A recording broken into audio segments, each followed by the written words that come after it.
Hello po mga kababayan, si Dante Maravillas. May pa-presscon daw ngayon si another Nepo baby, si DDS Congressman Leandro Leviste. Isa ding congressman mga kababayan na gumawa ng sarili din niyang trouble sa buhay. Tulad ni Kiko Barsaga, I want problem. Sabi ni Ping Lacson, kinausap daw siya ni Loren Ligarda seeking advice tungkol kay Leandro Leviste sa kanyang anak. Ayan kinumpirma ni Batangas Representative Leandro Leviste na iniling niyang makipagkita kay Senator Ping Lacson para humingi daw ng advice dito sa kanyang mga kinasangkutang kontrobersy. Yan kasi wala ka sanang problema kung uri ng gawain. Pabida ka kasi. Nagkanda litsi-litsi yung buhay. Ngayon, ang sabi, magpapapreskon itong si Leandro Leviste kasi magpa-file daw ng kasong libel laban kay Jose Castro. Hindi yung balita ngayon, Leviste to file libel case versus PCO Jose Castro. Leviste said the case stems from allegations that he sold a company holding a government franchise, which he disputes. Kaya siya magpapapreskon mga kababayan ngayon. Nagkandalit-silitsi yung buhay ni Leandro. Para sabi nga natin, para siyang si Kiko Barsaga. Hindi kasi na-advise ng maayos. O ngayon, patong na problema yung pinasok niya Yan sabi niya rito sa report ng GMA. Batangas 1st District Representative Leandro Leviste nasa Balayan Regional Trial Court sa Batangas para magsampa ng reklamong libel laban kay Palace Press Officer Yusek Attorney Claire Castro dahil sa umano'y libelous statements nito laban sa congressman. Hindi ko po bininta ang prangkisa dahil wala akong kumpanyang may prangkisa na bininta ko. Ang bininta kong kumpanya ay walang prangkisa. Hindi ko nais masaktan si Jose Claire Castro. Kailangan ko lang po dipinsa ng aking pangalan. Patong-patong na problema ang kinakarap ni Leviste ngayon. Iniimbestiga na siya ng ombudsman dahil po dito sa alleged issue sa kanyang pagbibenta po ng company na dinideny niya. Hindi man daw niya ibininta. The ombudsman flags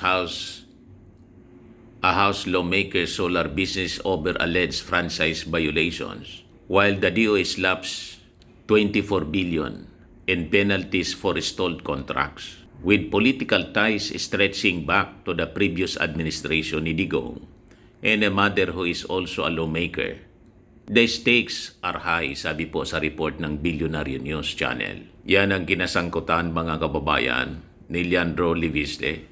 Kaya nag-seek na ng advice mga kababayan si Leandro Leviste o si Loren mismo kay Ping Lacson muna doon sa Cabral Files na sinasabi mga kababayan ni Leviste dahil daw sa Cabral Files at pag-iingay niya kaya siya na nasangkot dito na pag-initan yung kanyang company. O di ba? Pinag-isipan mo sana before kang dumaldal ng dumaldal at bumatikos ng bumatikos, dapat malinis ka. Kasi pag hindi ka rin malinis, malamang sa malamang, ang ginagawa mo, humuhukay ka ng sarili mong libingan. Yan ang nangyari dito mga kababayan kay DDS Congressman Leandro Leviste. Tama ito mga reactions po. Sabi ni Blaise Aliscano, bago ka magpasikat, siguraduhin mong walang maibabalik sa'yo. Iyakin ka pala, ay iyakin pala naman. Ngayon, sabi po ni DOE Secretary Garin, ito ang Leviste contract cancellation not linked to Cabral Files. Leviste in a statement said he had been receiving warnings since September daw, allegedly because of his efforts to obtain flood control related files from former Yusek Catalina Cabral. Pero sabi po ni Garin that the DOE had no involvement in the flood control probe and was in fact hesitant to cancel the contract because of the Cabral Files, adding baka madali yung DOE DOE might be implicated. Baka niya pagdudahan, related nga sa Cabral, tulad ng pinapalabas ngayon ni Leviste na pinapalabas niya, iniipit siya ng gobyerno dahil sa kanyang mga sinasabi, ini-expose tungkol nga sa Cabral Files. Pero sabi ni Garin, yung Department of Energy niya has been canceling Leviste's contract since 2019 pa. In 2022, we've been canceling his contract ever since. DOE has been trying to distance itself from all this because we have to protect our investors and the integrity of the industry, sabi ni Garin. The DOE has terminated a total of 17,000 megawatts of renewable service contracts from Solar Philippines, imposing 24 billion penalty because of the company failed to meet the agreed upon power production. So walaan niyang koneksyon kasi matagal na to. Matagal nang remiss sa kanyang obligation ang kumpanyang pag-ari ni Leviste. 2019 pa niya, ina-cancel na namin kasi hindi niya na i-deliver yung nasa kontrata. So paano niyang konektado sa Cabral Files? Last year pa lang po ang issue sa Cabral Files. Kailan ba? October or September yata yon yung inagaw ni Risahang kinuha yung Cabral Files ni Leviste kay Yossi Cabral. So malabo na may koneksyon sa Cabral Files. 2019 pa pala. Wala pa sa posisyon yung ating Pangulong Bongbong. 2019 and 2022. Kasi nabigyan siya ng franchise. Binigyan siya ng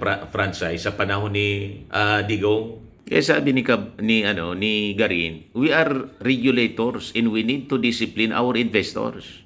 Now, just because there's a sitting congressman as one of our investors, does not mean we exempt him from the general rules, sabi po ni Garin. So malabo po yung akusasyon ni Leviste, konektado sa Cabral Files. O ito siya ngayon, nag-file siya ng libel case. Si Topacio na naman po, ang abogado niya pala. Confirm. Lahat ng mga mga inahawakan na kaso ni Topacio. Tulad po ni Kibuloy, ni Pukis. Sabi ni Atty. Garrido kay Pukis, kaya ka nga niya na pusasan kasi you have Atty. Topacio as your lawyer.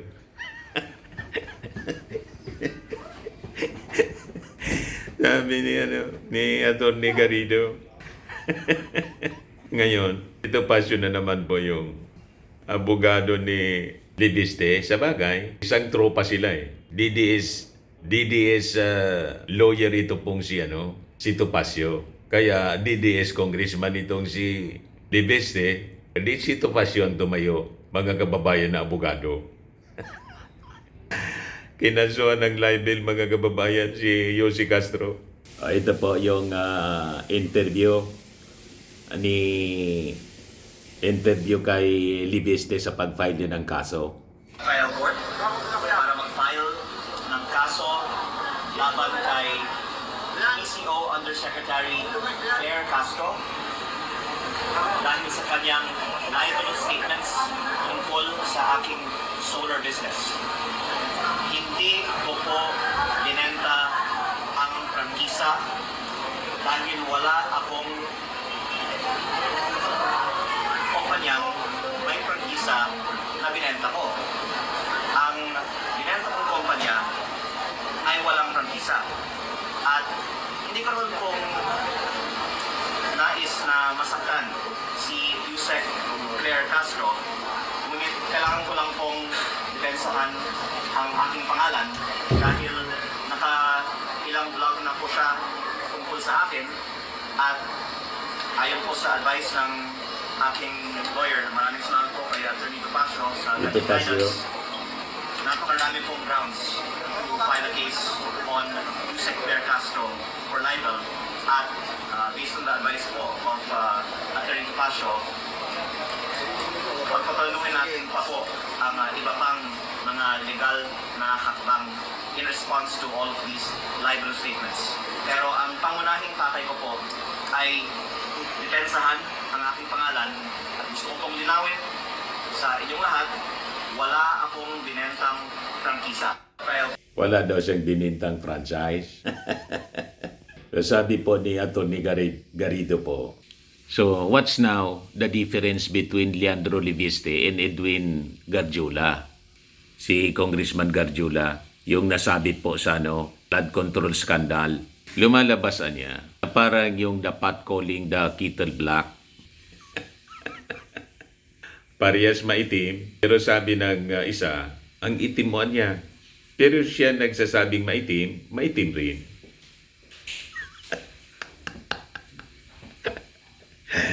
Di ba? Mga kababayan, yan ang sabi dito sa post ni Atty. Wilfredo Garrido. Edwin Garjula is accused of rigging DPWH biddings and delivering ghost and substandard flood control projects. Si Leandro Leviste niya is accused of cornering the DOE's green energy auction and delivering almost nothing while pocketing 34 billion pesos. Garjula used bribery in his OP to earn his billions. Leviste flipped a portion of his green energy contracts in favor of SPNEC,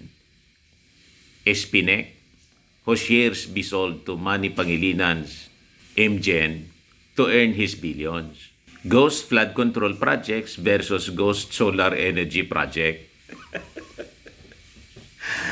Kaya siya po, pinagmumulta mga kababayan ng DOE, tinampal po ng fine na 24 billion pesos. Sabi nga natin, labas niyan, bankrupt, naging bilyonaryo siya, biglang naging bilyonaryo sa pagbibenta ng kanyang solar company. Pero ang sabi niya, hindi man niya yun yung may franchise.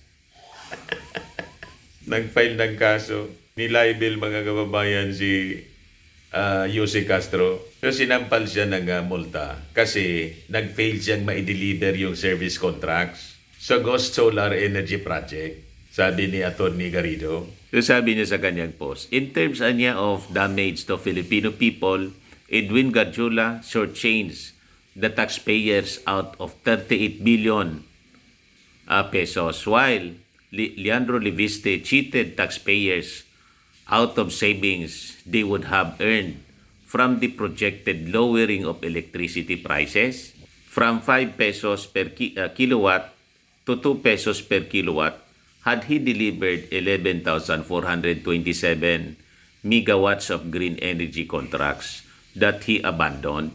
Ang pagkakaiba lang niya is that Edwin Garjula's method was crude and brazen, while Leviste's was subtle and sophisticated, ultimately traceable to his mother's wiles and guile.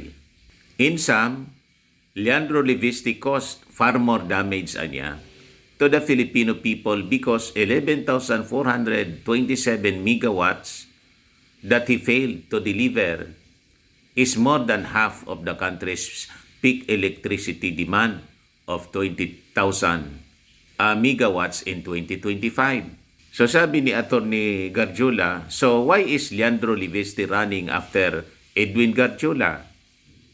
Tama. Ay, Atty. Wilfredo Garrido, baka tampaan ka rin ng libel ni ni Congressman Leviste, sulsula ni Atty. Topacio. Kasi in-advisean daw siya ni Atty. Topacio, kaya pinailan niya si Jose Castro ng libel. Malamang ganon din ang abutin po ninyo, Atty. Garrido. Sa bagay, abogado ka man tulad ni Jose Castro. Ayos lang yan. Ayan po mga kababayan, ang sabi ni Atty. Garrido na parang si Leviste po, yung tinatawag na dapat calling the kettle black.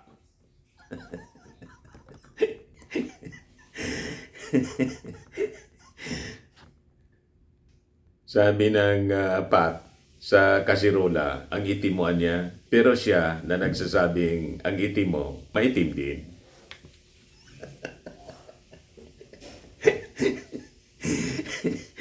Hindi niya nakikita yung kanyang kulay na maitim. Ang nakikita niyang kulay na maitim, yung kaharap niya na kettle.